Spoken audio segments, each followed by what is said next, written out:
Any is ما را خدا در فاطمی ساخته، نیم دیگر را خود زهرا محرم ساخته. رحم الله من قرأ الفاتحة.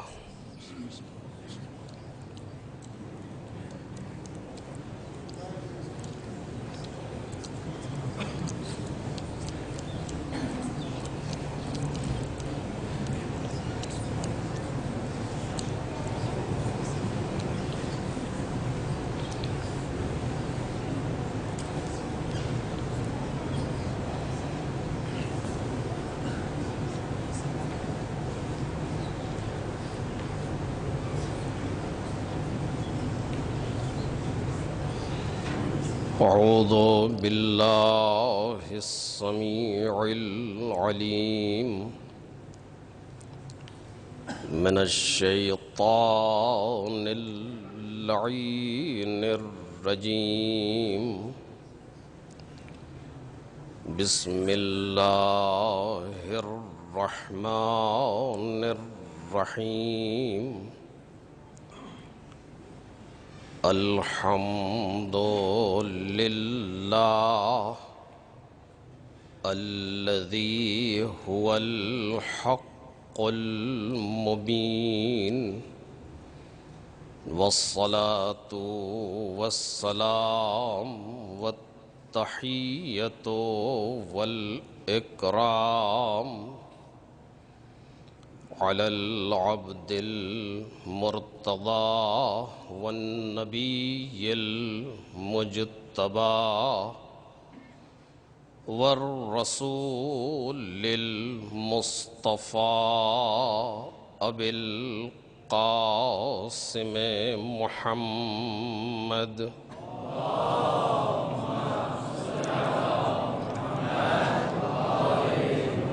وآله الأطيبين الأطهرين الأكرمين المعصومين المظلومين الذين أذهب الله عنهم الرجس وطهرهم تطهيرا.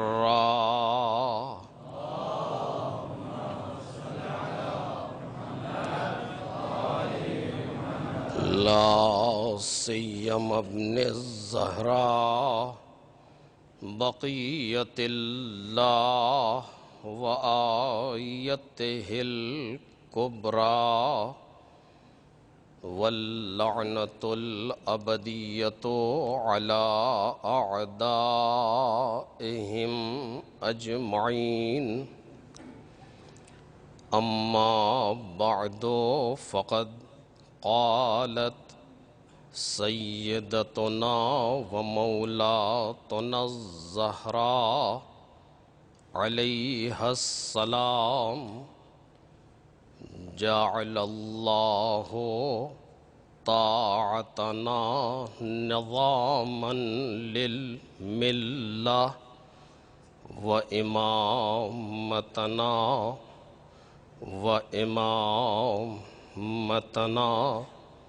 ایک صلوات پڑھے محمد اور آل محمد.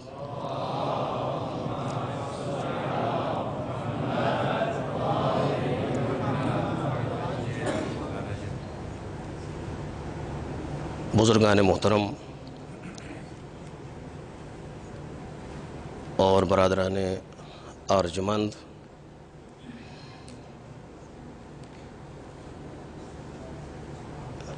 جناب سیدہ سلام اللہ علیہا کا ایک فقرہ ہے جس کو اس وقت کی گفتگو کے لیے عنوان قرار دیا گیا ہے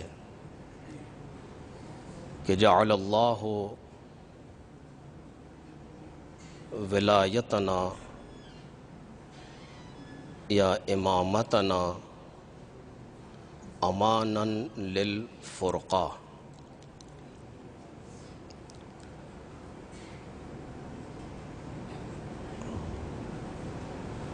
پروردگار عالم نے جہاں پر آپ نے تشریح کی ہے کہ مالک نے نماز کو کس لیے قرار دیا، روزے کو کس لیے قرار دیا، زکوٰۃ کو کس لیے قرار دیا،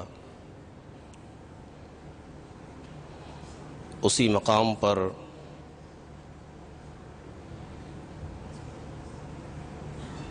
امامت کو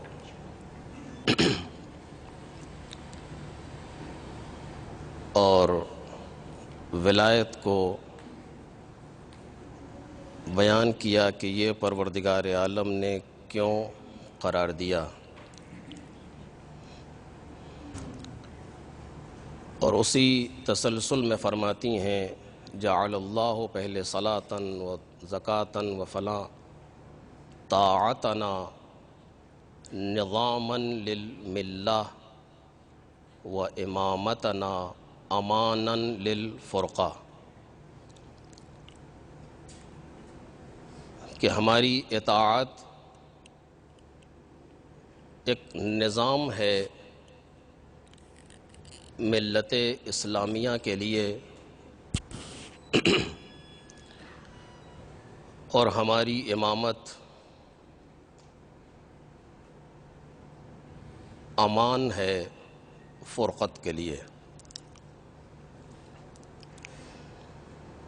ہمیں جو موضوع دیا گیا ہے وہ ہے مدافع ولایت معاشرے کے خصوصیات۔ جب گفتگو معاشرے، سماج اور سوسائٹی کی ہوتی ہے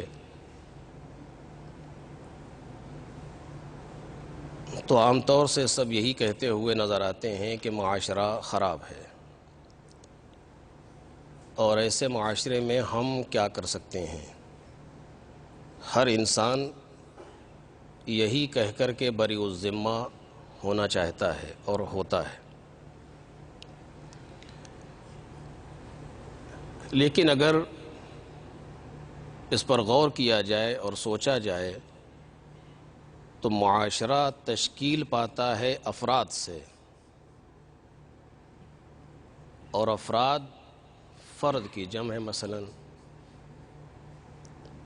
لہٰذا اگر ہر انسان اپنے مقام پر درست ہو جائے تو معاشرہ خود بخود درست ہو جائے گا، اور پھر یہ بات نہیں کہنا پڑے گی کہ معاشرہ خراب ہے اور سوسائٹی ایسی ہے اور ویسی ہے، چونکہ ظاہر سی بات ہے کہ اس کی جو لوگ ہیں وہی معاشرہ بناتے ہیں، جو افراد ہیں وہی معاشرے کو تشکیل دیتے ہیں، اور اس مقام پر سب سے پہلی ذمہ داری ہماری اور آپ کی قرار پاتی ہے کہ ہم افراد کی اصلاح کے ذمہ دار ہیں، فرد فرد کی اصلاح کے ذمہ دار ہیں۔ لہٰذا معاشرے کو کچھ کہنے سے پہلے ہمیں اپنی طرف دیکھنا پڑے گا کہ ہم نے اس معاشرے میں کتنا تعاون کیا ہے، اور یہ ایک حقیقت ہے کہ اگر انسان خود درست ہونا چاہے تو آج تک کوئی ایسا پیدا نہیں ہوا ہے جو اسے درست نہ ہونے دے، یہ سوال ہی نہیں پیدا ہوتا۔ اگر انسان خود صحیح راستے پر چلنا چاہے تو کائنات میں کوئی ایسا نہیں ہے کہ جو اسے صحیح راستے پر نہ چلنے دے، یہ ناممکن ہے۔ بلکہ کوتاہیاں اپنی طرف سے ہوتی ہیں کہ جن کو دوسرے عناصر کی طرف انسان نسبت دیتا ہے، کبھی سماج کی طرف، کبھی معاشرے کی طرف، کبھی کسی طرف، کبھی دوستوں کی طرف، کبھی خانوادے کی طرف، کبھی کہیں کبھی کہیں۔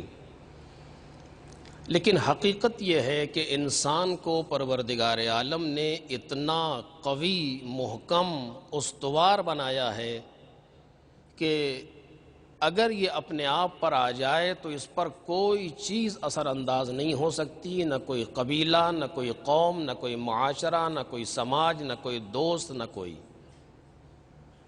اس قدر انسان کے اندر صلاحیت پائی جاتی ہے۔ اب اس کے بیان کا وقت ابھی نہیں ہے، ورنہ تاریخ میں اس کے ایک سے بڑھ کر کے ایک نمونے موجود ہیں کہ جس کو دیکھا جا سکتا ہے کہ بدترین ماحول میں، بدترین معاشرے میں بہترین انسان جنم پا رہا ہے۔ یہ کیسے ہوتا ہے؟ یا برعکس بہترین معاشرے میں بدترین انسان نکل کے آتا ہے؟ یہ کیسے ہوتا ہے؟ اس کا مطلب یہ ہے کہ انسان میں خود اتنی صلاحیت موجود ہے کہ اگر وہ چاہ لے تو ماحول اسے متاثر نہیں کر سکتا۔ لہذا حقیقت یہ ہے کہ کمی پہلے اپنی طرف ہوتی ہے، اس کے بعد دوسری طرف جاتی ہے، اور پھر جب انسان میں خود نقاط ضعف موجود ہوں گے تو پھر ماحول بھی اثر انداز ہوگا، پھر معاشرہ بھی اثر انداز ہوگا، پھر دوست بھی متاثر کریں گے، اور پھر الا ماشاء اللہ ساری چیزیں۔ لہذا سب سے پہلے جب معاشرے کی گفتگو کی جائے تو ضروری یہ ہے کہ افراد معاشرہ پر توجہ دی جائے، اور فرد فرد کو معاشرے میں فرد فرد پر نظر رکھی جائے، اور اس کی اہمیت اور اس کا مقام، اس کی صلاحیت کو اسے سمجھایا جائے۔ ہم جو بعنوان مبلغ اور بعنوان ایک حوزے کے طالب علم کی حیثیت سے باہر جاتے ہیں تو ہماری ذمہ داری ہے یہ کہ ہم معاشرے کے نام پر لوگوں سے کنارہ کش نہ ہو جائیں، بلکہ افراد کے نام پر لوگوں سے قریب ہوں، اور فرد فرد سے قریب ہو کر کے پھر دیکھیں کہ آج ایک ہے، کل دو ہیں، پرسوں تین ہیں۔ ساری مشکلات وہاں پیدا ہوتی ہیں کہ جب ہم اپنے آپ کو افراد سے دور کر لیتے ہیں، اور میں اس کی وضاحت نہیں کر سکتا کہ میں کیا کہنا چاہ رہا ہوں اس مقام پر، کہ ہم اپنے آپ کو افراد سے دور کرتے ہیں اور پھر اصلاح کی کوشش کرتے ہیں۔ یہ نہایت سخت مرحلہ ہے، ناممکن سا ایک ہے کہ انسان اپنے آپ کو افراد سے دور کرے اور اس کے بعد ہدایت کی اور اصلاح کی کوشش کرے، نہیں ہو سکتا۔ پہلے ہمیں اپنے آپ کو افراد معاشرہ سے قریب کرنا پڑے گا، اور اب یہ قریب کس طریقے سے، اس کی قسمیں ہیں، اس کو ابھی عرض نہیں کر سکتا آپ کے سامنے، ورنہ پھر اسی جگہ بات ختم ہوگی کہ کس طریقے سے انسان اپنے آپ کو افراد معاشرہ سے قریب کرے۔ بہت سے راستے ہیں، میں رکنا چاہ رہا ہوں اس مقام پر، اور جب تک ایسا نہیں ہوگا اس وقت تک انسان معاشرے میں اثر انداز نہیں ہو سکتا، جب تک اپنے آپ کو افراد معاشرہ سے قریب نہ کر دے، ولو وہ قرب ظاہری ہو، اگر قرب ظاہری ممکن نہ ہو تو قرب باطنی صحیح۔ پھر کہہ رہا ہوں کہ کیسے، یہ ایک مسئلہ ہے کہ جب تک انسان قریب نہیں کرے گا اس وقت تک گفتگو میں اثر پیدا نہیں ہو سکتا، کچھ بھی کر لیں۔ یہ ایک مسئلہ معاشرے کے سلسلے میں، اور اب اس کے بعد جب مدافع ولایت معاشرے کی خصوصیات پر گفتگو ہوگی کہ کون سی خصوصیات اس کے اندر پیدا ہونی چاہیے، تو ہم پھر بات کو معاشرے سے ہٹا کر کے فرد پہ لا رہے ہیں تاکہ ہمیں سمجھنے میں آسانی ہو کہ اگر ایک مدافع ولایت معاشرے کی تشکیل دینا ہے تو ہمیں معاشرے کے فرد فرد کو درست کرنا ہوگا، اور فرد پہ پہلے توجہ دینی ہوگی، شخص پر پہلے توجہ دینی ہوگی تاکہ معاشرہ تشکیل پائے، اور ان افراد کے جو معاشرے میں پائے جاتے ہیں ان میں سے ایک فرد خود ہم قرار پائیں گے۔ توجہ کریں، ان افراد معاشرہ میں پہلی فرد خود ہمیں اپنے آپ کو سمجھنا چاہیے کہ اگر مدافع ولایت معاشرے کی تشکیل دینا ہے تو آیا ہم اس معاشرے کا حصہ ہو کر کے مدافع ولایت ہیں کہ نہیں؟ یہ پہلا سوال ہے کہ ہم خود مدافع ولایت ہیں کہ نہیں؟ پہلے مرحلے میں، اور جب ہم خود مدافع ولایت ہوں گے تو بعنوان اثر تکوینی یہ اثر خود بخود دوسروں تک پہنچتا چلا جائے گا، اور یہ اثر خود بخود دوسروں تک جائے گا اور متاثر کرے گا پورے سماج کو اور پورے معاشرے کو۔ یوں ہی نہیں کہا گیا ہے کہ عالم کے پاس بیٹھ جانا، 1 گھنٹہ بیٹھ جانا 70 سال کی عبادت سے بہتر ہے۔ کیوں؟ بیٹھ کر کے استفادہ کرنا الگ منزل ہے، صرف بیٹھ جانا۔ کیوں؟ اس لیے کہ جب بیٹھو گے تو اس کا اثر وضعی تمہیں متاثر کرے گا۔ ایک صلوات پڑھے محمد اور آل محمد۔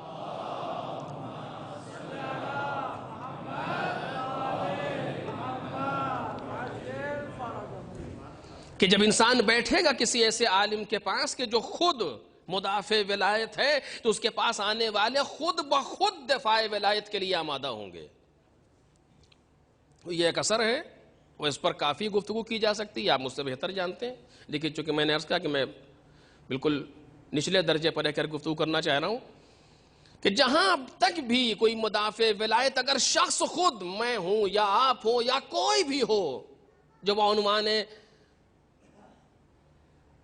ہادی یا رہبر یا جس نام کو آپ دینا چاہیں، مصلح، کچھ بھی صحیح، مبلغ صحیح، کچھ صحیح، کسی بھی سماج میں جا رہا ہے، اگر خود وہ مدافع ولایت ہے تو یقیناً اثر چھوڑے گا، اور اگر ہماری باتوں میں اثر نہیں ہو رہا ہے تو ان کو دوش دینے سے پہلے ادھر دیکھنا چاہیے۔ یہ میں کہہ سکتا ہوں آپ کے سامنے کہ ادھر دیکھنا چاہیے، کیا یہ مشکل ایسا تو نہیں کہ بجائے وہاں کہ یہاں مشکل پیدا ہو چکی ہو۔ اور اب کیسے؟ اب یہ 2 لفظ یہاں پر ہیں، مدافع اور ولایت، یعنی دفاع اور ولایت۔ اب ان دونوں کو کس طریقے سے جمع کیا جائے کہ بات واضح ہو جائے؟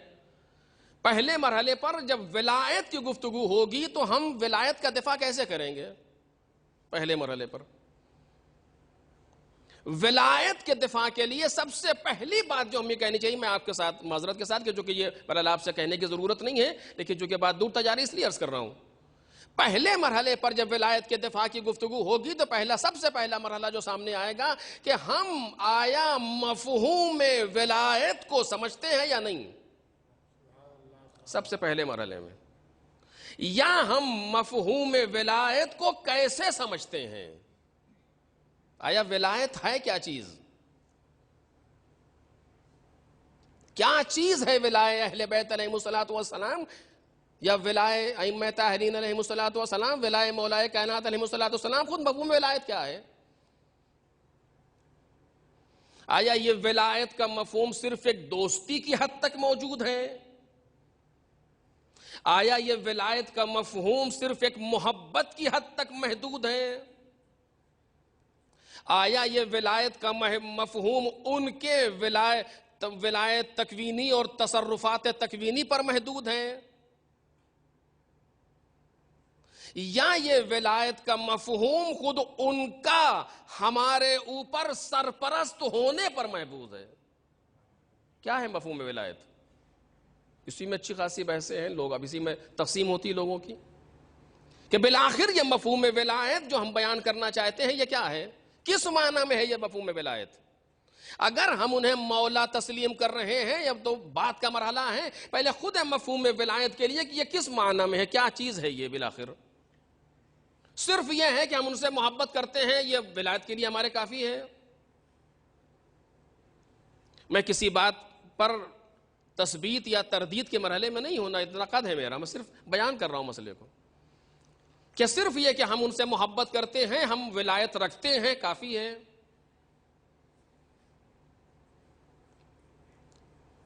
یا ہم ان سے قریب ہونا چاہتے ہیں، یہ کافی ہے ولایت کے لیے؟ یا نہیں، بلکہ ہم ان کو اپنے اوپر حق کے تصرف دیتے ہیں، یہ ہے مفہوم ولایت؟ اور یہاں پر میں آ کر کے اپنے لیے عرض کروں گا کہ ہم نے خود اپنے اوپر حوضے میں رہ کر کے اتنے سال سے مفہوم ولایت کو کس طریقے سے سمجھا ہے، بات یہی واضح ہو جائے گی کہ ہم نے مفہوم ولایت کو اپنے اوپر حوضے میں رہ کر کے کیسے سمجھا۔ آیا یہ حقیقت ہے کہ ہم نے ائمہ طاہرین علیہم الصلوۃ والسلام یا اس زمانے میں حضرت حجت عجل اللہ تعالی فرجہ الشریف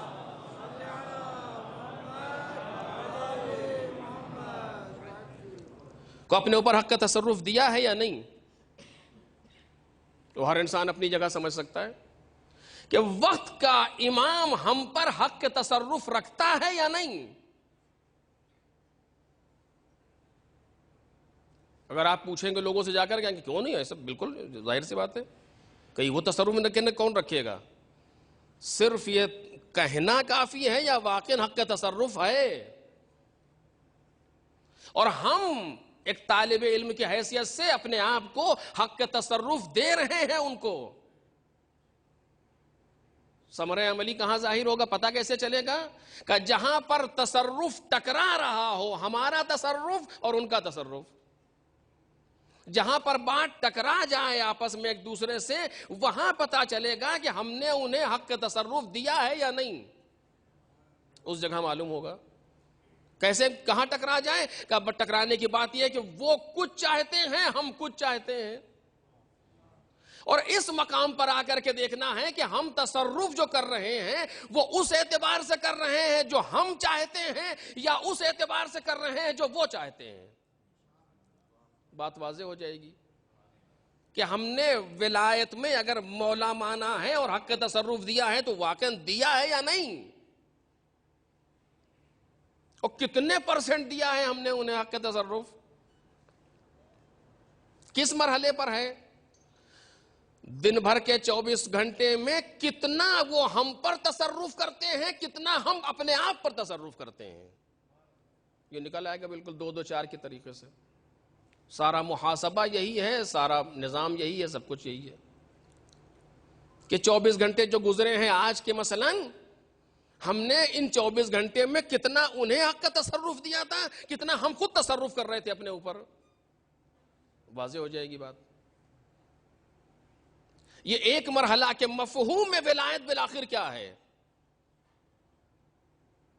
خصوصیات میں سے کہ پہلے شناخت ولایت ہو کہ ولایت کہتے کسے ہیں آخر، اور صرف مفہوم ذہنی تک یہ شناخت محدود نہ رہے بلکہ یہ شناخت انسان کی روح اور وجدان کے اندر اتر جائے. یہاں پر آ کر کے بڑے بڑے لڑکھڑانے لگتے ہیں کہ جہاں مفہوم ولایت انسان کے اندر اتر رہا ہو. دوسرا مرحلہ شناخت ولی. کتنے ایسے آپ کو نظر آئیں گے کہ جو مفہوم ولایت میں کامل ہیں، شناخت ولی میں دھوکہ کھا رہے ہیں. کتنے ایسے نظر آئیں گے کہ مفہوم ولایت پر کہیے تو کتاب لکھ دیں، لیکن شناخت ولی کے مرحلے میں صفر ہیں. یہ کیسے پیدا ہو؟ یعنی مفہوم ولایت مکمل نہیں ہوا. چونکہ مفہوم ولایت پر گفتگو کرنا آسان ہے ہمارے لیے شناخت ولی سے. کیوں؟ جب مفہوم ولایت پر گفتگو کر رہے ہوں گے تو کوئی مشکل نہیں ہے، صرف اظہار علم ہے جو ہو رہا ہے. وہ محفوظات ذہنی، وہ مصطلحات علمی جو ہمارے اندر محفوظ ہیں وہ کرتاس پر آ رہے ہیں اور ہم بیان کرتے چلے جا رہے ہیں یا لکھتے چلے جا رہے ہیں مفہوم ولایت کو. مفہوم ولایت پر کتاب لکھ دے گا سامنے والا، مفہوم ولایت پر گفتگو کرے گا، اشرا پڑھ دے انسان، مفہوم ولایت پر ایسا موضوع ہے یہ. لیکن شناخت ولی کے مرحلے میں مشکل پیدا ہو رہی ہے. کیوں؟ چونکہ یہاں سخت ہے، اس لیے کہ جب ولی کو پہچان لیں گے تو ماننا پڑے گا. توجہ کیجیے، جب ولی کو پہچان لیں گے تو ماننا پڑے گا، جب ولی کو مانیں گے تو پھر اپنا کیا ہوگا. ایک صلوات پڑھیں نا محمد اور آل محمد.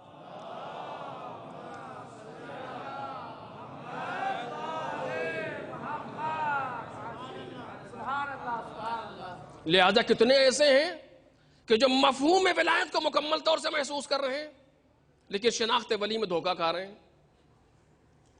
کچھ ایسے ہیں کہ جو زمانے سے بہت پیچھے چل رہے ہوتے ہیں شناخت ولی کے موقع پر.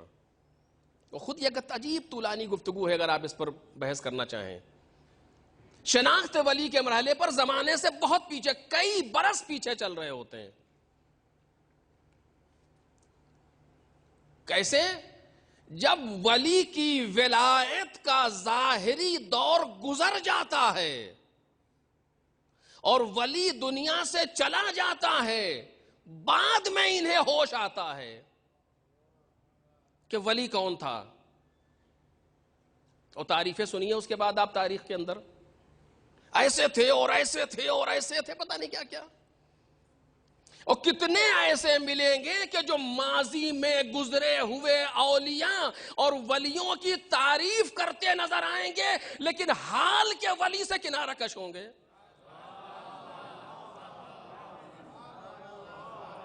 آپ تاریخ اٹھا کر کے دیکھیے، کتنے ایسے نظر آئیں گے آپ کو ہر زمانے میں، ہر موقع پر، ہر جگہ پر، کہ جو ماضی میں جو اولیاء گزرے ہیں، جو ولی گزرے ہیں، جو مولا گزرے ہیں، ان کی ولایت پر مکمل یقین، شناخت، ساری چیزیں، لیکن حال کے ولی سے کنارہ کش۔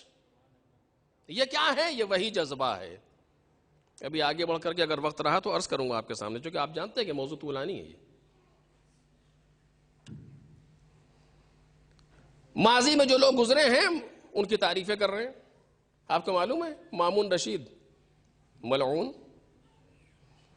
مولائے کائنات کی خلافت بلا فصل پر گفتگو کر رہا ہے، علی بن ابی طالب کی خلافت کو تسلیم کر رہا ہے، بہتر کہنا خلیفہ بلا فصل تھے، یعنی جو ولی گزر چکا ہے، آج سامنے نہیں ہے، اس پر ایمان تو کیا عرض کروں آپ کے سامنے، گفتگو کر رہا ہے، لیکن جو ولی سامنے موجود ہے اسے قبول نہیں کر رہا۔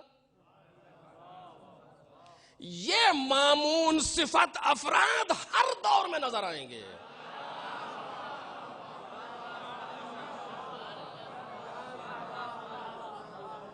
آپ ماضی میں جا کر کے دیکھیں بنی عباس کیوں اٹھے تھے؟ اسی لیے تو یہ مامون صفت ہے، کہیں ظاہر ہوگا کہیں نہیں ہوا۔ معاویہ کو تاریخ میں آپ جا کر دیکھیں، باقاعدہ کتنے گفتگو کر رہا علی بن ابی طالب پر، ان کے بعد کیا ہے یہ وہی ہے جو گزر گیا ہے اس پر گفتگو کر رہے ہیں۔ یعنی کیا مطلب؟ مولائے کائنات کے دور سے کتنے سال پیچھے ہیں ایسے افراد، چونکہ ہم تو علی ابن ابی طالب اور امام رضا علیہ السلام کی ولایت میں سرے منہ فرق کے قائل نہیں ہیں۔ جیسے ہی ولایت علی ابن ابی طالب ویسے ہی ولایت علی ابن موسیٰ الرضا، کوئی فرق تھوڑی ہے، سرے منہ کوئی فرق نہیں ہے، بعنوان ولایت، بعنوان ولی۔ لیکن یہ علی ابن ابی طالب کی ولایت کو تسلیم کر رہا ہے اور امام رضا کی ولایت کو تسلیم نہیں کر رہا کہ ہیچ، بلکہ انہیں قتل کر رہا ہے۔ یہ کیا ہے؟ کتنا پیچھے ہے ولایت سے یہ۔ اور آپ دیکھ لیجیے کیا ہے؟ شناخت ولی۔ مشکل پیدا ہوتی ہے ولی کی شناخت کے لیے۔ پہلے مرحلے پر ہمیں خود اپنے اندر ولی کی شناخت ہونی چاہیے۔ آیا مفہوم ولایت غیبت کے زمانے میں کارائی رکھتا ہے یا نہیں؟ آیا سرپرستی کا مفہوم زمانے غیبت میں ہے یا ختم ہو گیا؟ امام عسکری علیہ السلام آخری سرپرست ظاہراً، ان کے بعد ہم بے یوں ہی چھوڑ دیے گئے کائنات میں، اور ہمارا سرپرست ہماری نظروں سے غائب ہے، کچھ نہیں، ہمیں جب مشکلات کا سامنا کرنا پڑے جو جی چاہے کریں۔ یہ مفہوم ہے ولایت میں؟ یا یہ مفہوم ہے کہ نہیں، ہمارا آخری ظاہری ولی جانے سے پہلے اپنے بعد آنے والے اپنی نگرانی میں جو ولایت رکھتے ہیں ان کو پہچانوا کے جا رہا ہے؟ کیا ہے یہ ہمیں خود طے کرنا پڑے گا پہلے۔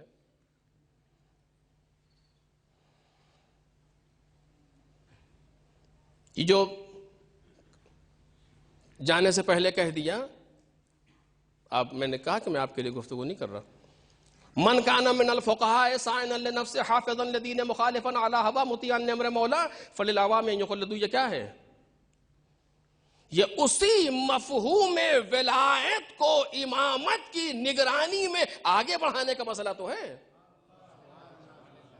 یا کچھ اور ہے؟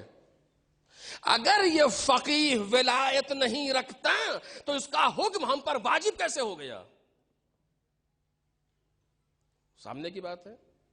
کوئی بھی فقیہ ہو، فقیہ کو ولایت سے جدا کیا ہی نہیں جا سکتا. اگر فقیہ ولایت نہ رکھے گا تو اس کا حکم وجوب کہاں سے آیا؟ آخر وجوب ایک حکم شرعی ہے جسے من جانب اللہ آنا چاہیے. ہم آپ سے کہیں یہ کام کیجئے، آپ پر واجب ہے، کہیں گے خیریت تو ہے، آپ سے کیسے واجب ہو گیا؟ تو جو ہم سے جیسے واجب نہیں ہوا تو مرجس کیسے واجب ہو گیا؟ وہ بھی تو ہماری طرح کا ہے. نہیں، اس سے وجوب آنے میں کوئی سلسلہ ملنا چاہیے. اگر اس کے پاس سے وجوب آ رہا ہے کہ ہم نے اس کے حکم کو نہیں مانا تو ترک واجب ہے. کیسے ترک واجب ہے یہ اگر ولایت نہیں ہے اس کے پاس؟ اگر وہ ایک ہم ہی جیسا انسان ہے تو ہم آپ سے کہہ رہے ہو تو آپ پر واجب نہیں ہو رہا، ہم آپ کی تقلید میں نہیں ہے، کو کر لیجئے. کہ اس طرح تو نہیں ہوتی. کیوں نہیں ہوتی؟ کہ وہ شرائط چاہیے جو امام نے بتائے.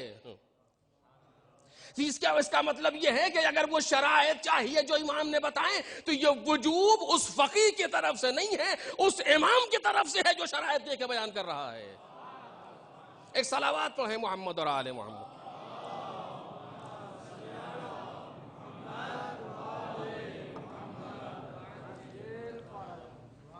اس زمانے غیبت بالآخر بغیر ولایت کے لوگ ظاہری یوں ہی ٹہل رہے ہیں، ان پر کوئی سرپرستی کسی کو حاصل نہیں ہے. یا ہے کہ امام فرما گئے تھے من کان من الفقہاء سائل لنفس حافظا لدینہ. اور اب یہ چونکہ کلام امام ہے لہذا حد درجہ بلیغ ہے. یہ نہیں کہہ دیا کہ ہمارے بعد جو فقیہ آئیں تم سب کی تقلید میں جانا اور سب کے پیچھے چلتے رہنا. نہیں، من کانا من الفقہاء. اس کا مطلب یہ ہے کہ امام کی نظریں دیکھ رہی تھیں کہ فقیہ ہونا آسان ہوگا، سائنا لنفس مشکل ہے. فقیہ ہونا آسان ہے، حافظا لدین مشکل ہے. فقیہ ہونا آسان ہے، مخالفا علی ہوا مشکل ہے. فقاہت آسان ہے، مطیعا لامر مولا مشکل ہے. لہٰذا ہر فقیہ کے پیچھے چلنے کی ہمیں اجازت نہیں ہے. ہم اس بات کے حقدار نہیں ہیں کہ جس کے پیچھے دل چاہے چل دے. نہیں، ہمیں یہ دیکھنا پڑے گا کہ وہ شرائط کہاں پائے جا رہے ہیں جہاں ہمارا مولا بیان کر کے جا رہا ہے. آپ اٹھا کر کے دیکھیں. گفتگو اس چیز کی نہیں، لیکن چونکہ ولایت کے موضوع پر اعزاز کر رہا ہوں. ورنہ کیوں کہہ رہے ہیں حضرت حجت کتنا سخت ہے؟ آخر ہم سوچتے نہیں اس چیز کے لیے. الراد علیہم الراد علینا. عجیب. وَهُوَ عَلَى حَدِّ الشِّرْكِ بِاللَّهِ. شرک. اگر کسی ایسے فقیہ کے جس کے اندر وہ شرائط پائے جا رہے ہوں جو امام نے بیان کیے، اس کے حکم کو ہم رد کر دیں تو اس میں ہم نے یہ تو نہیں کہہ دیا خدا دو ہیں، لیکن وَهُوَ عَلَى حَدِّ الشِّرْكِ بِاللَّهِ. وہ شرک باللہ کی منزل پر ہے. یعنی حکم فقیہ کو رد کرنا یہ شرک کی منزل پر کہاں سے ہو گیا اگر ولایت نہیں ہے اس فقیہ کے پاس؟ اگر وہ سلسلہ نہیں ہے کہ جو سلسلہ شرک میں لے جا رہا ہے. کیوں؟ چونکہ خدا کو ماننا ہے تو خدا کی، میں نے کسی مجلس میں عرض بھی کیا تھا کہ خدا کی توحید کے لیے 3 مرحلے ضروری ہیں کہ توحید در خالقیت، توحید در ربوبیت تکوینی، توحید در ربوبیت تشریعی. ربوبیت تشریعی میں جو قانون وہ بنا دے وہ ماننا ہے، اگر نہیں مانا تو مشرک. جیسا کہ جناب شیطان مشرک تھا. وہ خالقیت کو تو مان رہا تھا، وہ رب تکوینی تو مان رہا تھا، چونکہ خلقتنی بھی کہہ رہا تھا، یا رب بھی کہہ رہا تھا. مشکل کہاں تھی؟ ربوبیت تشریعی مکمل نہیں ہو پا رہی تھی. ورنہ وہ ایسا نہیں، اس نے خدا کو دو نہیں کہا تھا، خدا کی خدائی سے انکار نہیں کیا تھا، ورنہ خود ہی کہہ رہا خلقتنی من نار وخلقتہ من طین. تو نے خلق کیا ہے جبکہ دیکھ رہا تھا کہ فرشتے بنا رہے ہیں. خود ہی کہتا رب فانظرنی، پروردگار اے رب تو مجھے مہلت دے دے، چونکہ جانتا تھا کہ کائنات میں کوئی تصرف کرنے والا نہیں ہے. لا مؤثر فی الوجود الا اللہ. ساری اصطلاحیں اسے پتہ ہیں جیسے لگ رہا ہے. سب کچھ جان رہا ہے. لا مؤثر فی الوجود الا اللہ. کہہ رہا رب فانظرنی. یہ نہیں کہہ رہا کہ میں خود ایسا کر لوں گا, نہیں, تو مجھے مہلت دے. چونکہ خالق تو ہے تو مہلت بھی تو ہی دے گا, مدبر بھی تو ہے. 2/3 توحید مکمل ہے. مشکل کہاں ہے؟ مشکل ہے ربوبیت و تشریع میں, کہ تو نے جو قانون بنایا ہے کہ سجدہ کر لو, یہ ہم نہیں کر سکتے, چونکہ ہم وہی کریں گے جو ہماری سمجھ میں آئے. جو اچھا ایسا نہیں ہے کہ اس نے سجدے نہیں کیے تھے, کوئی نیا سجدے کا حکم تھا جس سے نہیں, اتنے سجدے کیے تھے اس نے کہ شمار نہیں. اتنے سجدے کرنے والا ایک سجدے سے کیوں انکار کر رہا ہے؟ توجہ کریں. اور اس ایک سجدہ نہ کرنے سے سارے سجدے رائگان ہیں. بحث یہ ہے کہ ہمیں تمہارے سجدوں کی ضرورت نہیں ہے, ہمیں تمہارے رکوع کی ضرورت نہیں ہے. ان چیزوں کا ہمارے یہاں کوئی عالم نہیں ہے. ہم چاہتے یہ ہیں کہ ایسے بن جاؤ کہ جو ہم کہیں وہ مانو. ورنہ 2/3 توحید مکمل کرنے والا ایک جگہ پر سجدہ تو کر چکا تھا لیکن یہ سجدہ نہیں کریں گے. کیوں؟ اس لیے کہ یہ ہم سے پست ہے. عجب, خلقتنی من نار وخلقتہ من طین, انا خیر منہ, میں اس سے بہتر ہوں. تصور پیدا ہو گیا. اب اس کو مجھے بحث نہیں کرنا, ورنہ بڑا لطیف موضوع ہے یہ. نہیں کیا, یعنی جو سجدے تو کریں گے, یہ والا نہیں کریں گے. کیوں؟ یہ ہماری سمجھ میں نہیں آ رہا. مزاج پہچانیے, یہ ہماری سمجھ میں نہیں آ رہا, کوئی اور بات کہے کر لیں گے, یہ نہیں کریں گے. قدرت نے کہا کرنا تو یہی پڑے گا. بات تو اسی کی ہے کہ کرنا یہی پڑے گا. یعنی مزاج یہ ہے کہ جو ہماری سمجھ میں آئے وہ ہم مانیں گے, جو ہماری سمجھ میں نہ آئے وہ نہیں مانیں گے. ربوبیت تشریع ہے. پروردگار نے کہا کہ دیکھو یہ رسول ہے, جو تمہیں دے اسے لے لینا, جس سے روکے اس سے رک جانا. ربوبیت تشریع ہے.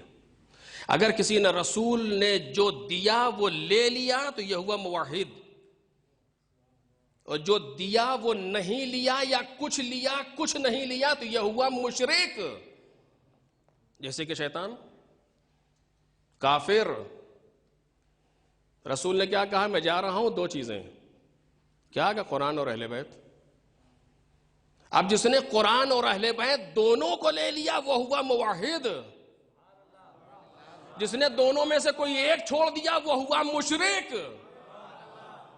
بات خدا 2 کہنے کی نہیں ہے, بات توحید کو اس طریقے سے ماننے کی ہے جیسے وہ چاہتا ہے. ایک صلوات پڑھے محمد اور آل محمد.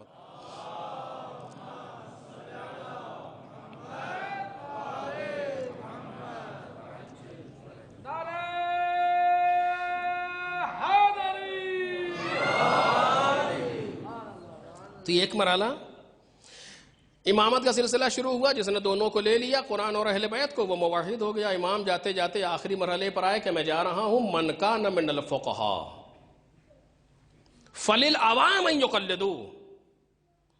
اب جس نے اس مرحلے کو پورا کر لیا وہ ہوا موحد, اور جس نے رد کر دیا سب یا کچھ حضرت حجت کی زبان میں وہ ہوا علی حد شرک باللہ. تو بغیر رشتہ ولایت کے بات نہ ماننا شرک کیسے ہو گیا؟ ہم آپ کی بات نہ مانے تو کیا مطلب شرک کی منزل پر آ گئے؟ یا آپ میری بات نہ مانے تو شرک کی منزل پر آ گئے؟ کیوں؟ چونکہ ہمارے پاس ولایت نہیں ہے جو ادھر سے آ رہی ہے. جب وہ ولایت پیدا ہو جائے جو اس طرف سے آ رہی ہے, وہاں مشکل پیدا ہو جائے گی کہ اگر تسلیم نہیں کیا تو شرک کی منزل پر آئے گا انسان. یہ کیا ہے؟ ولی کی شناخت ہے کہ انسان ولی کو پہچانے, سرپرست کو پہچانے. اپنے ہر زمانے میں ضروری ہے کوئی نہ کوئی سرپرست ہو. اب وہ حکومت ہو تو ہو, حکومت نہ ہو تو ہو, لیکن سرپرست بالآخر ہونا چاہیے, ولی کوئی نہ کوئی ہونا چاہیے. اس سے بحث نہیں ہے, لیکن ضروری ہے ولی کی پہچان. یہ دوسری خصوصیت. ایک خصوصیت اور یہاں پر عرض کروں بس, چونکہ اس سے زیادہ وقت میں گنجائش نہیں. ایک چیز یہاں پر اور, پہلے مفہوم ولایت کو سمجھے درست, پھر ولی کو پہچانے درست, پھر اس راہ میں آنے والے معنی کو پہچانیں۔ اگر یہ 3 مرحلے کم از کم جو بنیادی حیثیت رکھتے ہیں میری نظر میں، البتہ میری نظر کوئی نظر نہیں ہے، اگر یہ بنیادی حیثیت رکھتے ہیں تو یہ 3 مرحلے مکمل ہو جائیں گے تو فرد مدافع ولایت کی منزل پر آ سکتا ہے، اگر یہ 3 مرحلے مکمل ہو جائیں کہ جو موانع ولایت ہے انہیں پہچانے، کہ بالآخر اس ولایت سے روکنے والے کون سی چیزیں ہیں، عناصر کون ہیں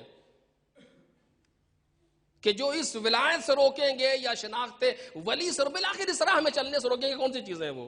مجھے نہیں معلوم کون سی چیزیں، آپ خود دیکھیں اس کو، لیکن ہم قرآن مجید کی 2 آیتیں پیش کریں گے آپ کے سامنے بس، اور اسی پر گفتگو تمام۔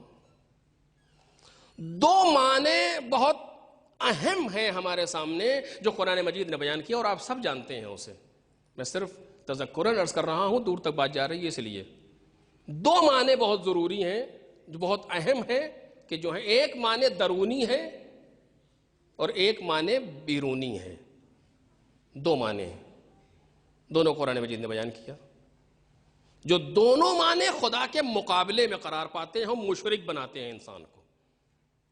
البتہ یہ شرک جلی نہیں ہے کہ انسان نجیس ہو جائے، شرک خفی ہے۔ شرک خفی یعنی کیا؟ شرک یعنی کیا؟ اللہ کی مرضی میں شریک کرنا، بس اتنا کافی ہے مشرک ہونے کے لیے، وہ زیادہ زحمت کی ضرورت بھی نہیں۔ انسان صرف اللہ کی مرضی میں شریک کرے اپنی مرضی کو، وہ مشرک ہے، زیادہ کوئی خاص کام نہیں کرنا پڑے گا اسے۔ 2 آیتیں قرآن مجید نے بیان کی، ایک انسان سے باہر بیرونی معنی اور ایک درونی معنی۔ بیرونی معنی بالکل واضح ہے، اللہ ولی الذین آمنوا یخرجهم من الظلمات الى النور والذین کفروا اولیاؤہم الطاغوت یخرجونہم من النور الى الظلمات۔ اللہ ولی ہے، چونکہ ولایت کے مفہوم میں سب سے پہلے جو چیز سامنے آئی ہے پروردگار کی ذات والا صفات، اللہ ولی ہے۔ اللہ کے مقابلے میں ولی کون ہے؟ طاغوت ولی ہے۔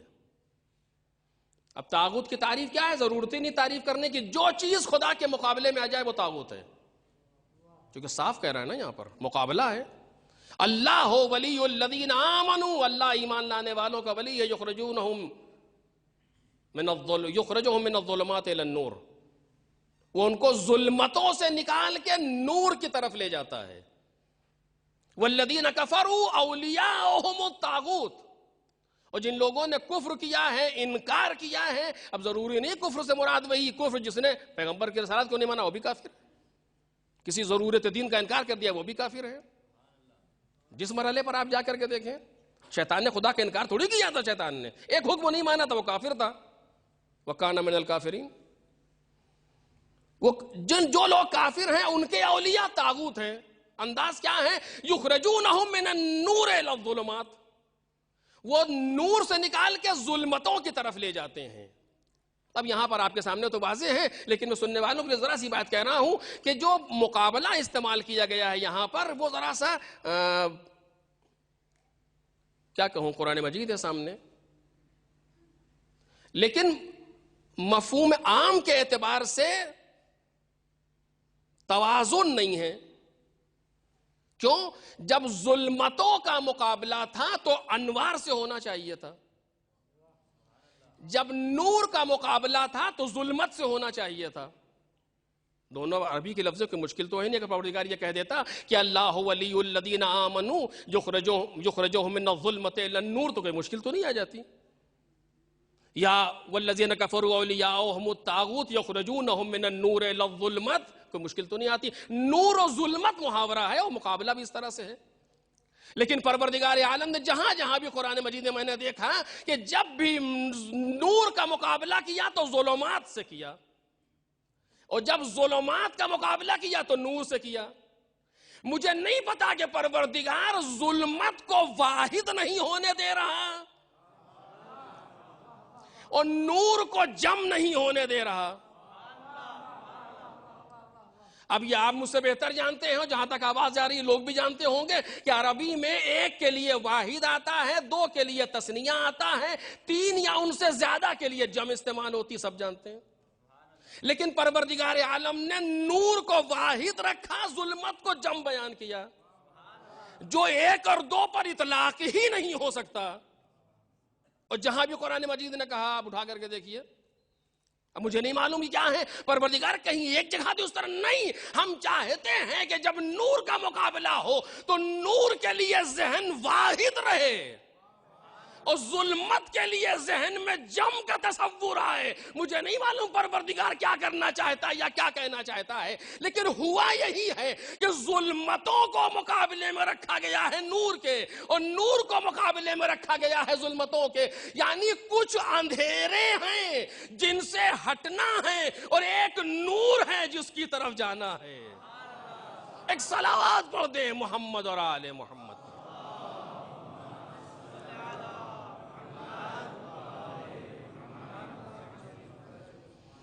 پروردگار مقابلہ کر رہا، قرین مقابلہ سے واضح ہے کہ عمل بھی بتا دیا دونوں کا، اور خود بھی کہہ دیا کہ اللہ ولی الذین آمنوا، یعنی خدا اور طاغوت، یعنی جو خدا کے مقابلے میں آ جائے وہ طاغوت ہے۔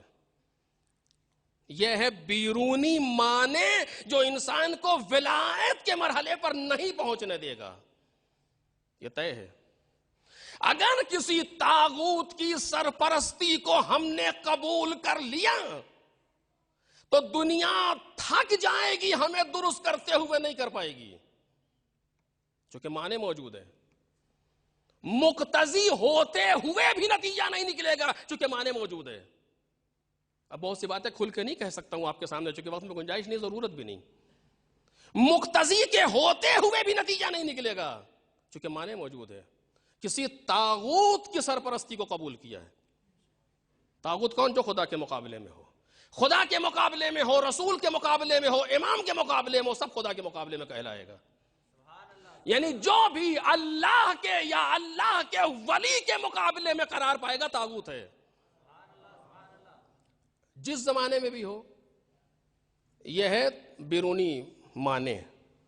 درونی معنی کیا ہے؟ بس اسی کے بعد مسئلہ تمام ہو جائے گا۔ درونی معنی کیا ہے؟ قرآن مجید نے کہا افرأیت من اتخذ الہہ ہوا۔ اے پیغمبر، آپ نے انہیں دیکھا کہ جنہوں نے اپنی ہوا کو اپنا الہ بنایا ہے۔ لفظیں ہیں قرآن کی، لفظیں ہیں قرآن کی۔ الہ، دو الہ کا تصور ہے، میں اسے کئی جگہ کہہ چکا۔ ایک تصور ہے کہ شہد اللہ انہ لا الہ الا ہو، اللہ گواہی دیتا ہے کہ اس کے علاوہ کوئی الہ نہیں ہے۔ لا الہ الا ہو، اس کے علاوہ کوئی الہ نہیں ہے۔ اور پیغمبر سے کہتا ہے پیغمبر آپ نے دیکھا اس نے اپنی مرضی کو اپنا الہ بنایا ہے۔ یعنی طاغوت درونی کیا ہے؟ مانع درونی کیا ہے؟ ہوا، خواہش، یہ درونی طاغوت ہے، درونی مانع ہے۔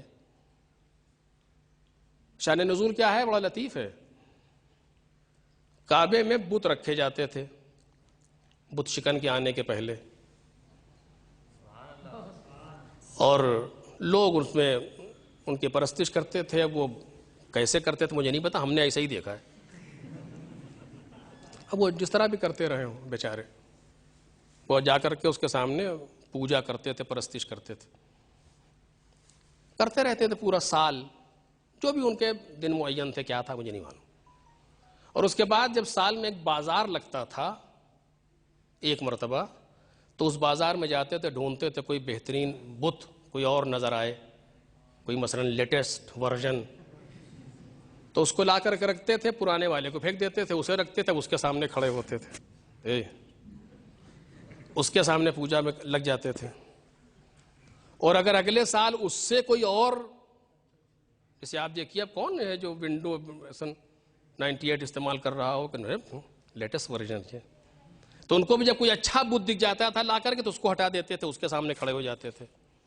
قرآن نے اسی دکھتی ہوئی رگ پر انگلی رکھی کہ یہ کمبخت بتوں کے لیے بھی مخلص نہیں ہیں۔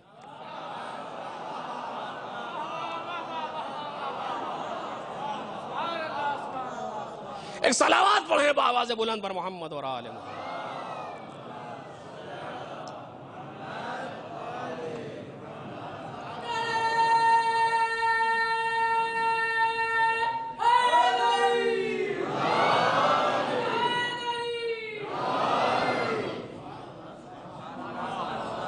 یہ کمبخت بتوں کے ساتھ بھی مخلص نہیں ہے. یعنی اگر دیکھا جائے تو یہ بتوں کی پوجا نہیں کر رہے دراصل، بلکہ یہ اپنی خواہش کی پوجا کر رہے ہیں، اپنی ہوا کی پرستش کر رہے ہیں. بت ان کا خدا نہیں ہے، کانہو ان کا نفس اور ان کی ہوا اور ان کی خواہش خدا ہے. کیسے؟ کہ جو مجھے اچھا لگ جائے. حقیقت کی طرف نہیں جاتے، جو ہمیں اچھا لگ جائے. یہ اچھا لگ گیا، ایک سال اس کے سامنے صحیح، دوسرا اچھا لگ گیا اس کے سامنے صحیح. مزاج کفر پہچانے کہ پروردگار کے مقابلے میں آ کر کے جو ہمیں اچھا لگ جائے، یہ مزاج کفر ہے. یہ کیا ہے؟ یہ درونی معنی ہے.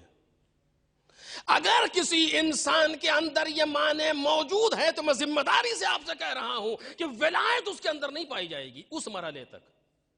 جتنے پرسنٹ وہ ہوا کی پرستش کر رہا ہوگا اتنے پرسنٹ وہ ولایت سے دور ہوگا. واضح؟ اب بات آئی مفہوم ولایت. ولی کی پہچان، موانع کی پہچان اور ان سے اپنے آپ کو چھوڑانا.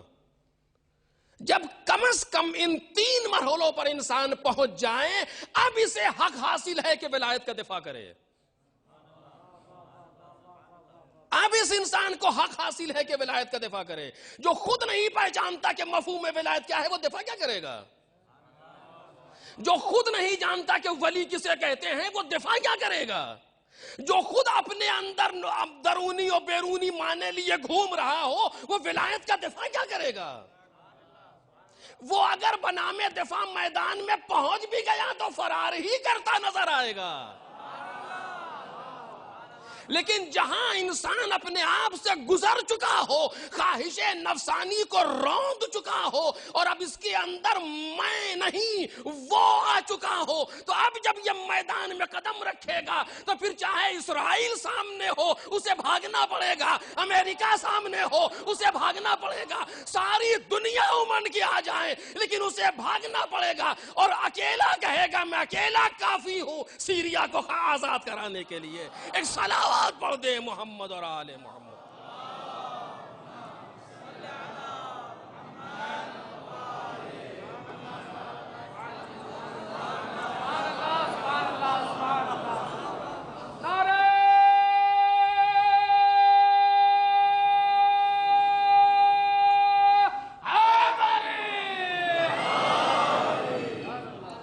اب یہ انسان اکیلا کافی ہوگا، آپ یقین کریں کافی ہوگا.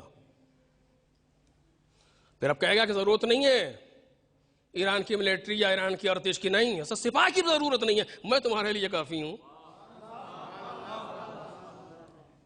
بس بہت زیادہ ہو گیا عزیز، تو معذرت خواہ ہوں، ختم کر رہا ہوں بات کو. میں اکیلا کافی ہوں. دیکھیے دفاع 2-3 مرحلوں پر ہوتا ہے، اس کو نہیں بیان کر پاؤں گا انشاءاللہ پھر کبھی. دفاع 2-3 مرحلوں پر ہوتا ہے. ایک ہے دفاع زبانی لسانی، کم از کم انسان زبان سے تو دفاع کرے. کتنے ایسے منحوس ہیں جن کا منہ نہیں کھلتا حق کے سامنے، 2 لفظ دفاع کے نہیں کہہ سکتے.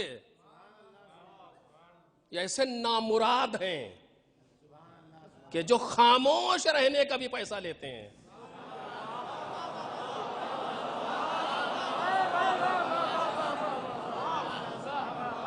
کتنے تو وہ ہیں جو بولنے کا پیسہ لیتے ہیں، یہ وہ بدبخت ہے جو خاموش رہنے کا پیسہ لیتا ہے. دفاع کے نام پر 2 لفظ نہیں نکلتے. نہ جانے کون سا خوف مادر زادی ہے انہیں. اگر اتنا ہی ہے تو کافر ہو جاؤ، ختم ہو گئی بات، ساری چیزیں ختم ہو جائیں گی. لیکن نہیں، 2 لفظ نہیں کہتا ولایت کے نام پر. عجیب ہے، کہاں سے پیدا ہوا کہاں سے آیا سمجھ میں نہیں آتا. خاموش ہر جگہ. بعض لوگ آپ سنیے بڑے متقی آدمی ہیں، رکو یار،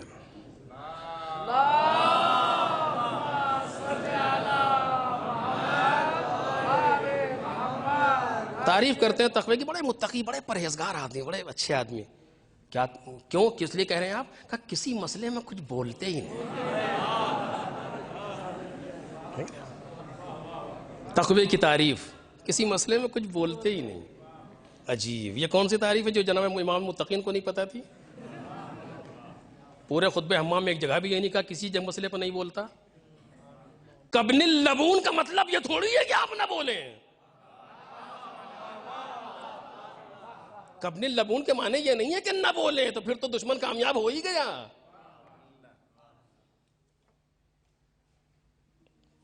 جب تک انسان کم از کم زبانی دفاع کرے، کچھ نہیں کر سکتا تو مفہوم ولایت کو عام کرے جہاں جائے.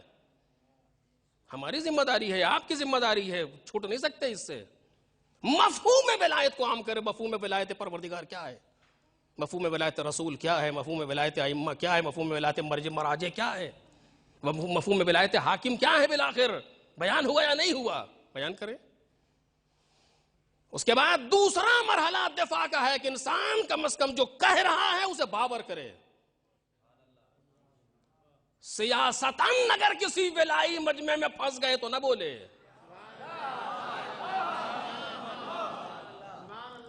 کتنے ایسے ہیں جن کا مذہب سمجھ ہی میں نہیں آتا.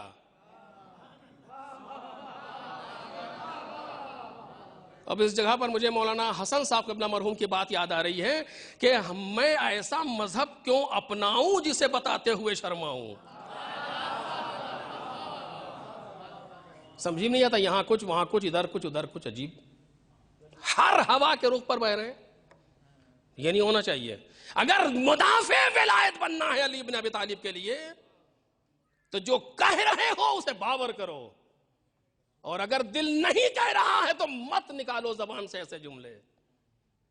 یہ دوسرا مرحلہ. اور بس تیسرا مرحلہ جو ہے وہ دفاع عملی ہے. میدان میں اترو، آؤ ولایت کے میدان میں دفاع کرو. چاہے قلم سے ہو، چاہے زبان سے ہو، چاہے تقریر سے ہو، چاہے تحریر سے ہو، چاہے خطبہ جمعہ سے ہو، چاہے کہیں سے ہو، دفاع کرو ولایت کا. عمل کے میدان میں آؤ، اور اگر ضرورت پڑ جائے تو میدان عمل میں نظر آؤ جا کر کے، جس طرح ہم نے دیکھا کہ نظر آئے لوگ. اب یہاں پر کیا گلہ کروں آپ سے اور کیسے کروں؟ خیر، لیکن دفاع عملی کے میدان میں انسان آئے. بڑے بڑے زبانی لنترانیاں کرنے والے میدان عمل میں نظر نہیں آتے.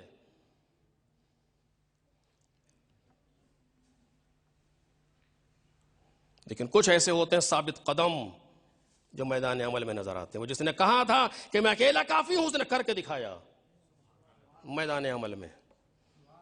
اور آپ اٹھا کر کے تقاریر دے کہ کم 3 مہینے سے کم کے اندر ہم اس حکومت کو نابود کر دیں گے. یہ تکبر نہیں ہے، یہ کسی ولی برحق کی ذات پر بھروسہ ہے.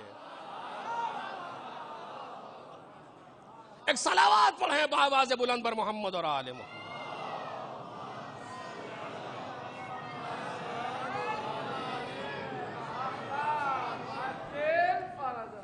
دفاع ولایت.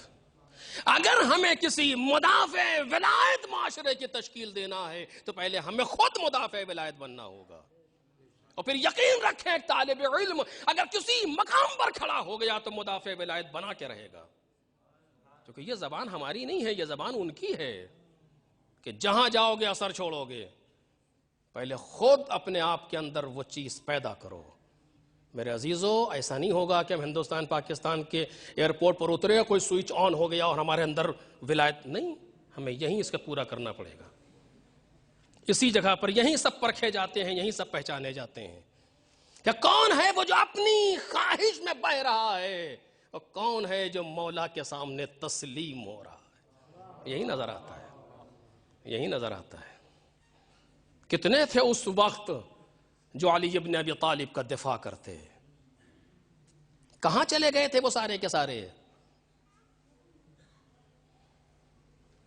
چونکہ جب دفاع کا مرحلہ آتا ہے تو جتنا سخت حملہ ہوگا اتنا سخت دفاع کرنا پڑے گا.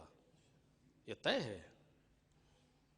اور میں نے کسی تقریر میں کہا تھا کہ تاریخ کا سب سے خطرناک حملہ پیغمبر کے بعد ہوا ہے. اور اب دامن وقت میں گنجائش نہیں کہ میں عرض کروں، بلکہ وقت زیادہ ہو گیا. تاریخ کا سب سے خطرناک حملہ جو ہوا ہے، تاریخ بشریت کی بات کر رہا ہوں، وہ پیغمبر کے بعد ہوا ہے.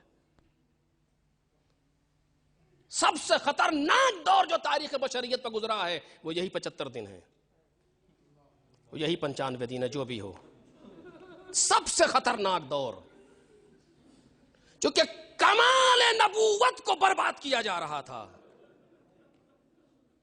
اور ایسے ہاتھوں میں لوگ دینا چاہتے تھے جن کو انسان کہنا بھی انسانیت کی توہین ہے، اور اب ضرورت تھی کہ کمال نبوت، کمال امامت کے ہاتھوں میں جائے۔ تاریخ کا سب سے خطرناک دور، اور یہاں پر ایک ذات ہے جو مدافع ولایت بن کے سامنے آئی۔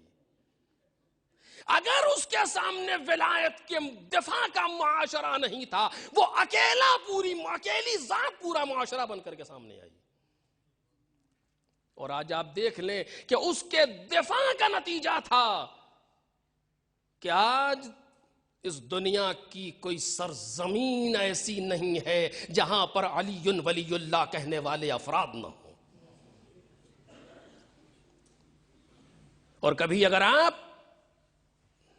آنکھ میں آنسو آگے، بات تو ختم کر رہا ہوں، کبھی اگر آپ جائزہ لیں، تقویم اٹھا کر کے دیکھیں، اذان کی اوقات کو دیکھیں، تو کوئی وقت اور کوئی لمحہ ایسا نہیں گزرتا جب دنیا میں کہیں نہ کہیں لا الہ الا اللہ نہ کہا جا رہا ہو، محمد الرسول اللہ نہ کہا جا رہا ہو، ساتھ علی ولی اللہ نہ کہا جا رہا ہو۔ یہ کس چیز کا نتیجہ ہے؟ یہ اسی ایک دفاع کرنے والی ذات کا نتیجہ ہے۔ اس نے کہا اگر میرے سامنے ولایت کے دفاع کا معاشرہ نہیں ہے، نہ صحیح، میں اکیلی دفاع کروں گی۔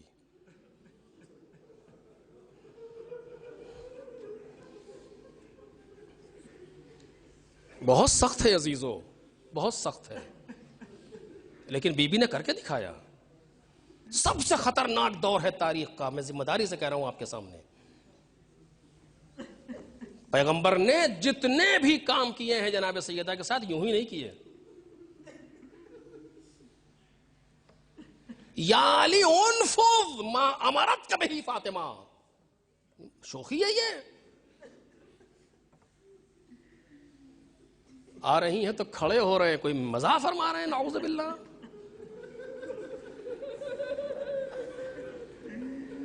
لے کر کے سامنے آ رہے ہیں، ایھا الناس من عرف بہا فقد عرفا، اور جو نہیں جانتا ہے جان لے، ہذہ فاطمہ بنت محمد، یہ فاطمہ بنت محمد ہے، ہی بضعتی وابنتی وروحی التی بین جنبی۔ کیوں کہہ رہے ہیں یہ؟ چونکہ بیان کرنا ہے کہ یہی وہ ذات ہے جو تاریخ کے رخ کو موڑے گی۔ اور اب چونکہ موضوع سے مجبور تھا، میں موضوع کے دائرے میں رہنا چاہ رہا تھا، ورنہ جو گفتگو اس مقام پر ہونی چاہیے اسے نہیں پیش کر پا رہا ہوں آپ کے سامنے، کبھی اور انشاءاللہ، کہ ساری کوشش کی تھی تمام طواغیت ظاہری اور باطنی نے کہ اس ہدایت کے رخ کو موڑ دیا جائے، لیکن اللہ ان سارے عناصر کے سامنے ایک سیدہ، اور میں نے آپ سے کہا نا کہ جتنا قوی حملہ ہوگا اتنا مضبوط دفاع کرنا پڑے گا، اور جب مضبوط دفاع ہوگا تو پھر ممکن ہے کہ سیلی لگے۔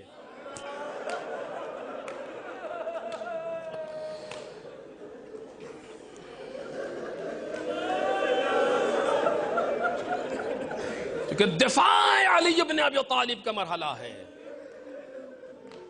ممکن ہے کہ بازو پر تازیانے پڑیں، ممکن ہے کہ پہلو پر غلاف شمشیر سے وار ہو، ممکن ہے کہ ٹھوکر کھانی پڑے، میں اس سے زیادہ لفظ نہیں کہہ سکتا۔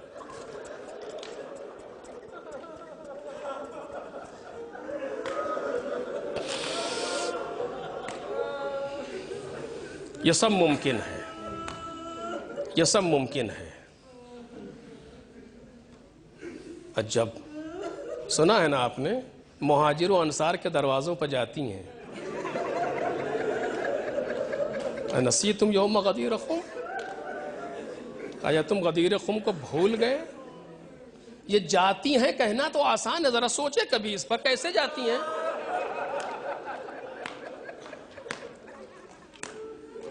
آپ نے پتہ نہیں دیکھا ہے کہ نہیں دیکھا، کسی ایسے انسان کو آپ نے دیکھا ہے جس کی پسلیاں ٹوٹی ہوں؟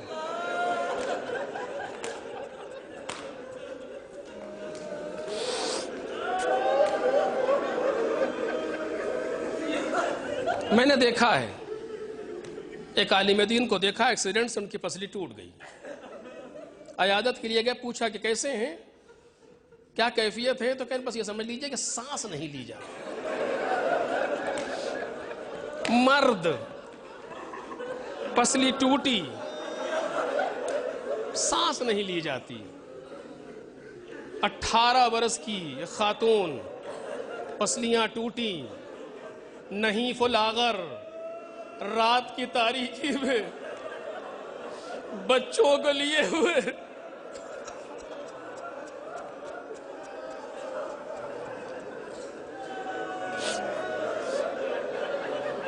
مہاجر و انصار کے دروازوں پر آیا، تم غدیر خم کو بھول گئے۔ کیا ہے یہ؟ دفاع ولایت ہے، یہ درس ہے۔ صرف ممبر سے دفاع نہ کرنا، صرف گھر بیٹھ کے نہ کہنا، جاؤ دروازوں پر جاؤ لوگوں کے، جا کے میرے علی کو پہچانواؤ لوگوں کو، سیدہ ہیں، مدینہ ہے۔ اے میرے عزیزو، جب ایسی مدافعہ نہ رہے تب تو حق ہے نا کہ علی منہ کے بل زمین پر گرے۔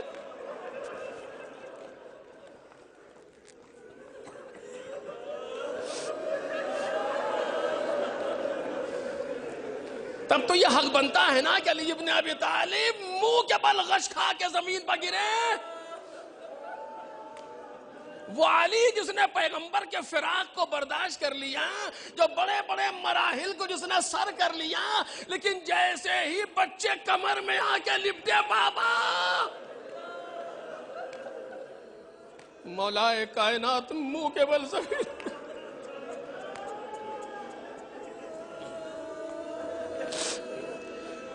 فاتح خیبر علی کی طاقت کہاں گئی؟ اور یہ کہتے ہوئے چلے کہ آج علی اکیلا ہو گیا۔ پیغمبر نے کہا تھا نا، سینحد رکنا، کہ علی بہت نزدیک تمہارے 2 رکن منہدم ہو جائیں گے۔ جب پیغمبر دنیا سے گئے تو مولا نے کہا یہ پہلا رکن منہدم ہو گیا، اور جب سیدہ دنیا سے گئی تو کہا آج یہ دوسرا رکن منہدم ہو گیا۔ بس عزیزو، بس چند جملے اور، چونکہ آج اس پروگرام کی آخری مجلس ہے، اور آج کے دن کی خصوصیت آپ سے کہوں، جب یاد آئے تو کبھی روئیے گا، آج کا وہ پہلا سورج نکلا تھا جب علی بغیر سیدہ کے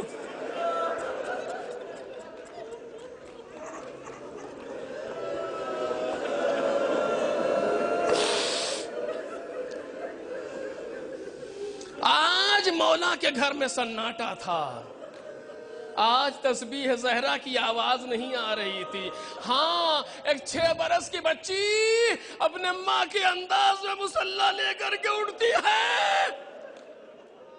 علی ابن ابی طالب کبھی بچوں کو دیکھ کے روتے ہیں، کبھی جلا ہوا دروازہ دیکھ کے روتے ہیں۔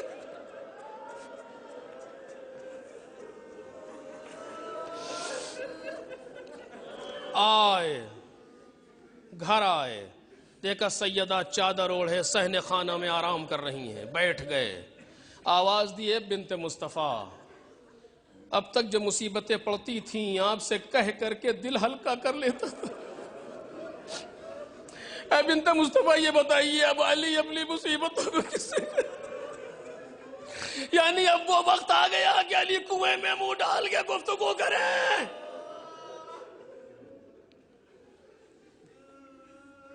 چادر ہٹائی، داہنا ہاتھ داہنے رخسار کے نیچے رکھے ہوئے، دنیا سے گزر چکی ہیں۔ سرہانے سے وصیت نامہ نکلا، ھذا ما اوصت بہ فاطمہ بنت محمد۔ گواہی دی، توحید کی گواہی، رسالت کی گواہی، دوسری گواہیاں، اور اس کے بعد کہتی یا علی حنتنی، یا علی غسلنی وحنتنی باللیل وصلی علی ودفنی باللیل۔ اے علی آپ مجھے غسل دیجئے گا، آپ مجھے حنوت کیجئے گا مگر رات میں، آپ مجھے کفن پہنائیے گا، آپ مجھ پر نماز پڑھیے گا مگر رات میں، اور دیکھیے جن لوگوں نے مجھ پر ظلم کیا ان کو آنے مت دیجیے گا. اور اس کے بعد کہتی ہیں علی آپ کو میں نے خدا کے حوالے کیا، قیامت تک آنے والی میری اولاد کو میرا سلام.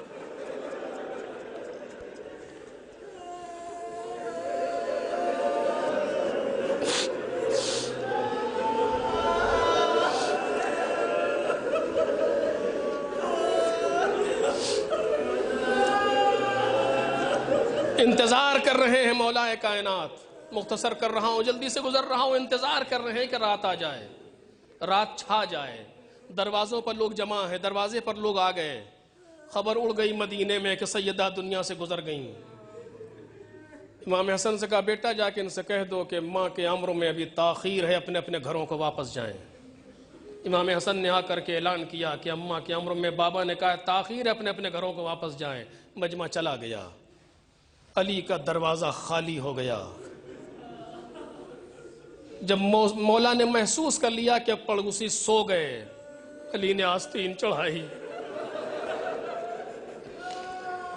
اسما سے کہا اٹھو، پانی آمادہ کرو، لاؤ سیدہ کو غسل.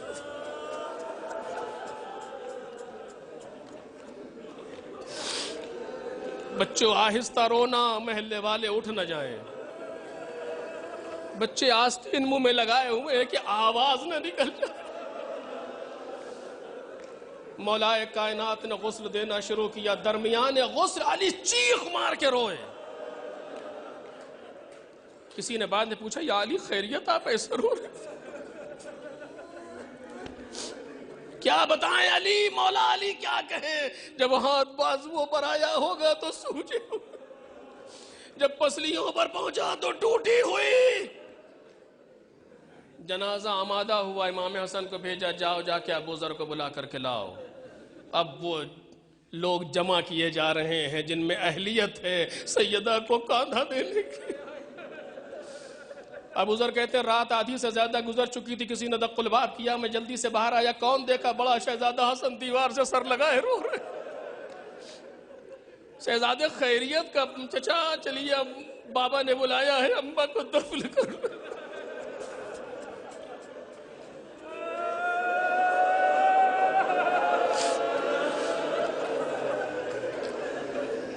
دستور ہے نا جب جنازہ آمادہ ہو جائے تو بندے کفن باندھنے سے پہلے بلاتے ہیں اہل خاندان کو، آؤ آخری دیدار کر لو.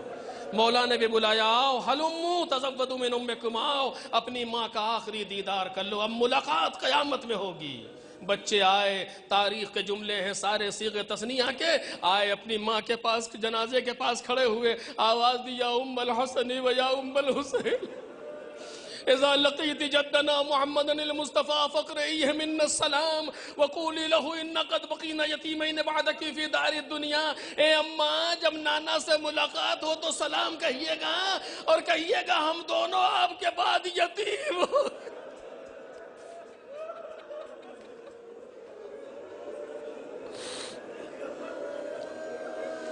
جیسے ہی بچوں کی زبان پر لفظ یتیم آیا، چونکہ اس سے پہلے بھی حسن حسین آئے تھے لیکن سیدہ نے یہ عمل نہیں کیا، لیکن جیسے زبان پر یتیم آیا، مولا کائنات کہتے ہیں اشہد اللہ لقد حنت وعنت ومدت یدیہا وضمتہما الی صدرہا ملیا.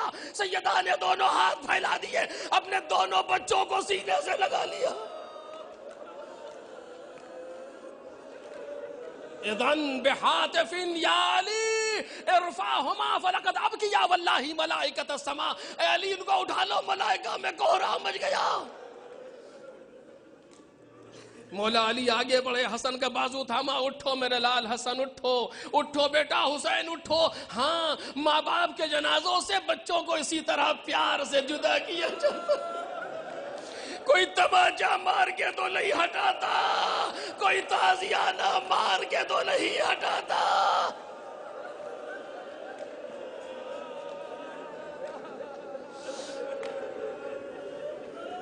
بس عزیزو بہت رو لیا. اب آخری بات، جلدی سے مجلس تمام. جنازہ اٹھا، لے کر کے آئے، پیغمبر سے رخصت ہوئیں. اس مقام پہ جنازے کو لایا گیا جہاں نماز ہوتی تھی. مولا کائنات نے نماز پڑھی، دعا کی. سامنے سے ایک نور برآمد ہوا، جا کر کے دیکھا تو قبر سیدہ آمادہ ہے. قبر میں سیدہ کو لٹا دیا. کیسے لٹایا مجھے نہیں معلوم. قبر کو مولائے کائنات نے بند کر دیا، اور اس کے بعد تاریخ کہتی ہے کہ قبر پر ہاتھ رکھ کے بیٹھے، حاج بہ الحزن، ایک غم و اندوہ کا پہاڑ تھا جو علی پر ٹوٹا.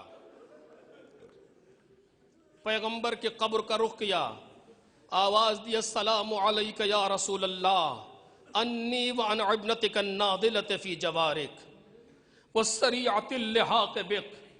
رسول خدا سلام ہو آپ پر میری طرف سے اور آپ کی اس بیٹی کی طرف سے جو بہت جلد آپ کے پاس آ گئی. ایک جملے پر توجہ چاہوں گا اور بس. مولائے کائنات نے کہا، اخذت الرہینہ لقد استرجعت الودیعہ واخذت الرہینہ، آج امانت واپس ہو گئی. توجہ کیجئے گا، آج امانت واپس ہو گئی. یہ امانت کون سی تھی؟ جب مولائے کائنات کی شادی ہوئی سیدہ سے تو پیغمبر نے سیدہ کا ہاتھ علی کے ہاتھ میں رکھا اور کہا، یا علی ہذہ ودیعۃ اللہ وودیعۃ رسولہ محمد فاحفظ اللہ والرسول وانت فاعلہ. اے علی، یہ اللہ کی امانت ہے اور اللہ کے رسول کی امانت ہے، اس کی حفاظت کرنا. اور اے علی تم کر لو گے. کیسے کہوں عزیزو، اس کی حفاظت کرنا اور تم کر لو گے، یعنی حفاظت کر لینے کے بعد یہ حال ہے.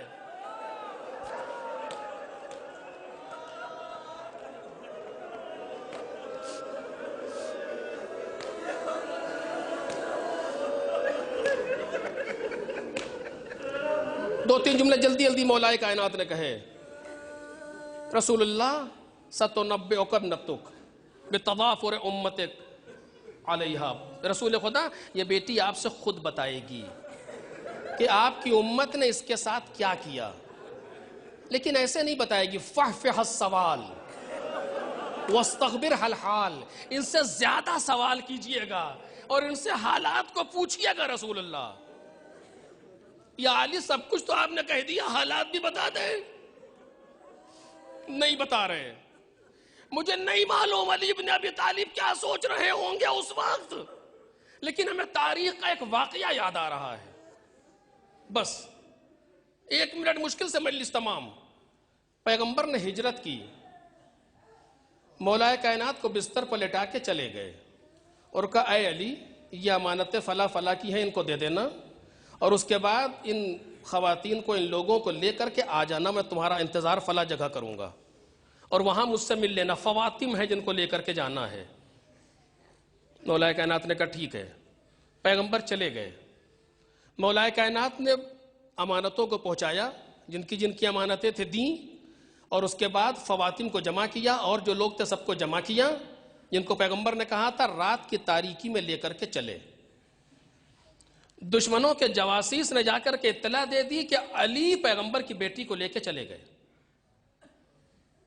دشمنوں نے کہا کہ ان کو پلٹایا جائے، کیونکہ اگر بیٹی ہمارے پاس آ گئی تو پیغمبر واپس آ جائیں گے.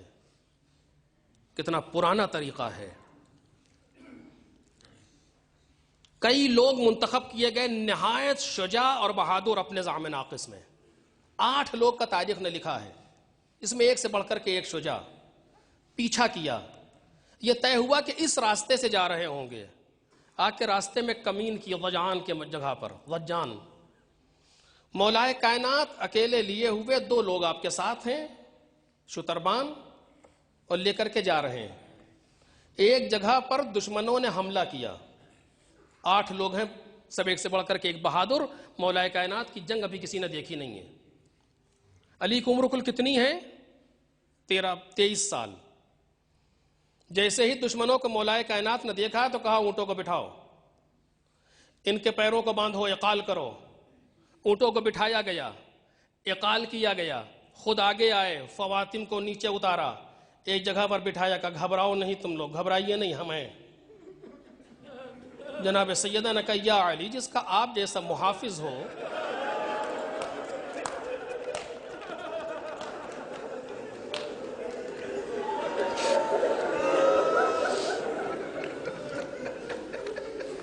کم سنی ہے سیدہ کی، 8 برس کا تقریباً سن ہے.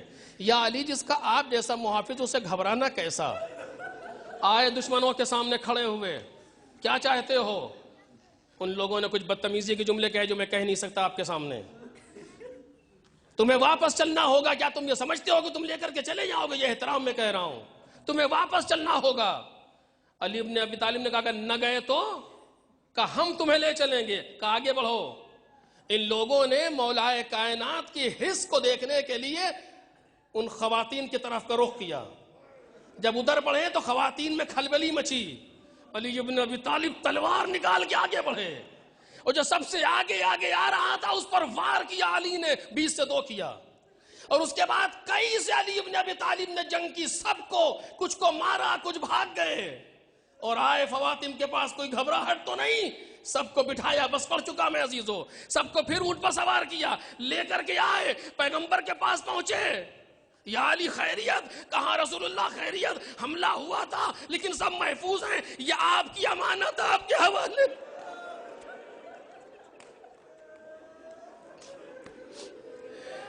شب ہجرت امانت دی تھی پیغمبر نے، دشمنوں کے شر سے بچا کر کے اکیلا علی لے آیا، چونکہ یہاں پر علی تلوار چلا سکتے تھے. لے کر کے امانت آ گئے. رسول اللہ آپ کی امانت آپ کے حوالے. لیکن مدینے میں صاحب ذوالفقار مجبور تھا، ذوالفقار اٹھا نہیں سکتا تھا. اب جو امانت کا حال ہوا علی بتا نہ سکے. وہاں تو کہہ دیا آپ کی امانت صحیح و سالم ہے، لیکن یہاں کیسے کہتے پسلیاں ٹوٹی ہیں، سیلی کا نشان ہے، پشت زخمی ہے. اے رسول اللہ، یہ امانت خود بتا